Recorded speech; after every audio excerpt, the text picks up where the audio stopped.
शहर के एक बड़े होटल में रोज तरह तरह के पकवान बनते थे। लोग आते, खाते, हंसते और अपनी प्लेटों में आधा खाना यूं ही छोड़कर चले जाते थे।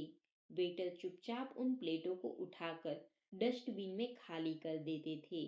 उसी होटल के बाहर हर रात एक छोटा सा लड़का बैठता था। नाम था छोटू।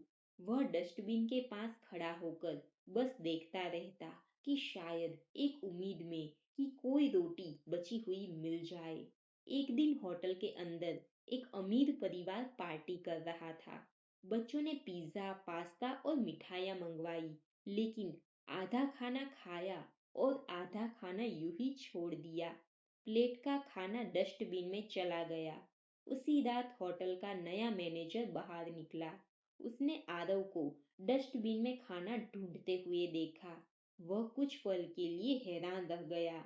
उसने पूछा, बेटा, तुम यहाँ क्या कर रहे हो? छोटू ने बोला, भूख लगी है साहब। कभी कभी लोगों की प्लेट में खाना बच जाता है तो खाना मिल जाता है। मैनेजर की नजर अचानक होटल के अंदर की चमकती हुई रोशनी और बाहर बैठे उस बच्चे के चेहरे के बीच अटक गई।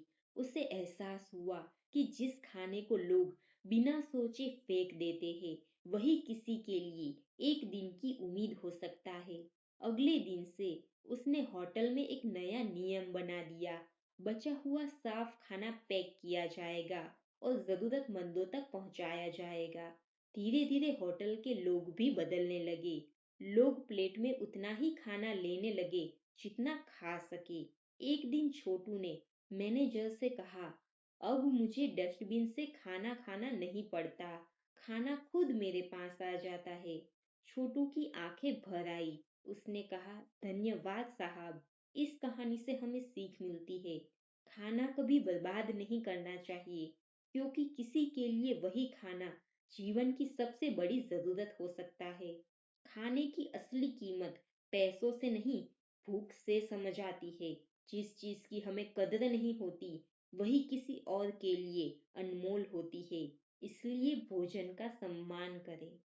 If you like my content, don't forget to like, share, and subscribe, and hit the bell icon to stay updated.